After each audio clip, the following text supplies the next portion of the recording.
Hi there, Sanbonani Molweni. Welcome to Fix channel. If you're new here, please subscribe before the end of the video.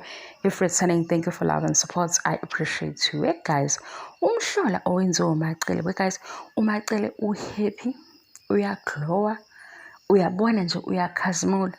Kodwa into engayi-understand ukuthi uMacele ajabuliswe indaba ka-number 5 kangaka. Guys, nakhona into eniyisolayo. Mina ngiyanithemba nina.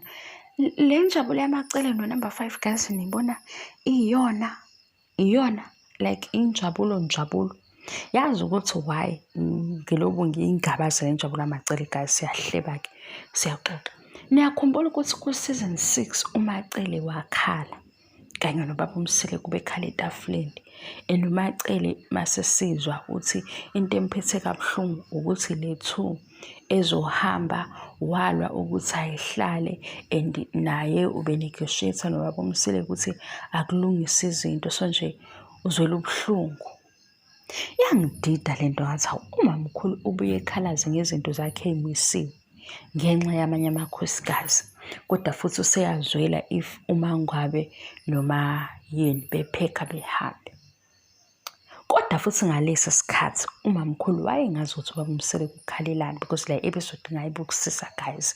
Yabona kuma episode akuthando nesithembu akhona lawo engawabuka ngendlela ukuthi angidingi ukuthi ngibuyele emuva ngiyoconfirm ukuthi babethini ile episode le ubaba uMsile noMacele bekhala ethi ubaba uMsile mase ngi-introduce indaba ka-number 5 ungasabuzi lutho ubovele uthule because kunzima.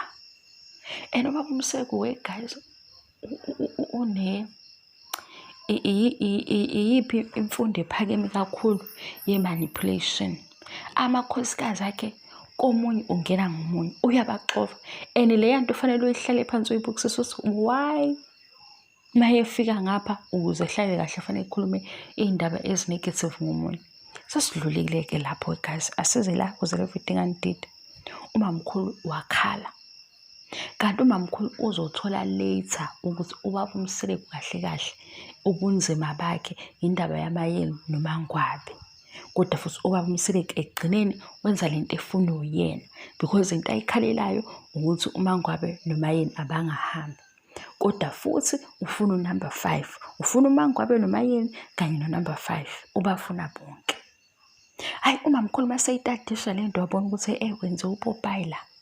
Manje sengiyibuza ukuthi kusekushintshile manje, noma umamkhulu usedinwe ukuthi wakhala ekhalela amakhosikazi angalwazi udaba labo oluphelele, manje nje usefuna ukuthi abafile ngoba sekufika u-number 5.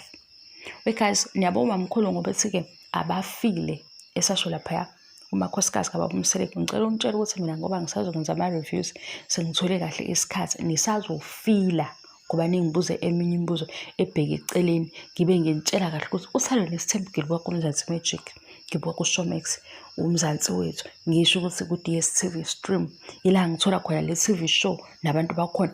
Ufike wena uqhanqalaze phambili ugijime kakhulu usuzongibuza ukuthi hayibo manje anikhokhelwa yini manje ngikhuluma ngoMaK, ngimazela phi uMaK ngaphandle kokuthanda nesithembu, ngimazela phi uMayeni ngaphandle kokuthanda nesithembu, ngimazela phi uMacele ngaphandle kokuthanda nesithembu, ngimazela phi uMangwabe.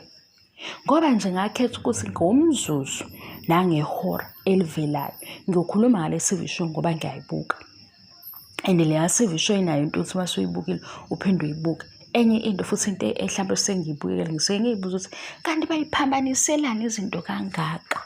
Uyabo, ngilandela-ke iy'ndaba zalaphaya ezansi eMzumbe. Usuyafika uzongibuza imibuzo yokuthi manje ayibo guys, ngicela izithandwa zami ningadideki ngoba ngizolobe ngibaphendula. Guys, ngicela ngixoxele into engiyazi ukuthi ayihlangene nani kodwa ngiyixoxa ngumuntu oserious kabi. Kodwa uma ungizela ngo-left sizoba negwegwe sobabili, ngikunike u-left ujike ungasangithandisisi, because ngeke ngiyibuza ukuthi usuke usudliwa yini mangikutshela ukuthi uMayeni noma Khumalo abagudlanayo, and isizathu sokuthi bona bagudlane bashare uhusband mina nawe sibabuka ku-TV. Hayi-ke ufuna lento yakho ngiyi-understande ngenye level lento yobufeni. Manje guys, ngesikhathi nina niba ama-fans nama-followers, bona banitshela yini ukuthi singayibuki le TV show, siyeke nokukhuluma ngayo? Sengiyayibuzela nje. Kodwa umacele ake simbhekisise kule njabulo yakhe, khona esengikusola, angisathola hle umamkhulu. Umamkhulu siyamazi happy, kodwa lento emjabulisa ngo-number 5 ngizama ukuyithola ukuthi yini. Okunye-ke ngiyaxoxela naye. Thank you so much for love and support. Ngiyabonga ngiqede. Bye.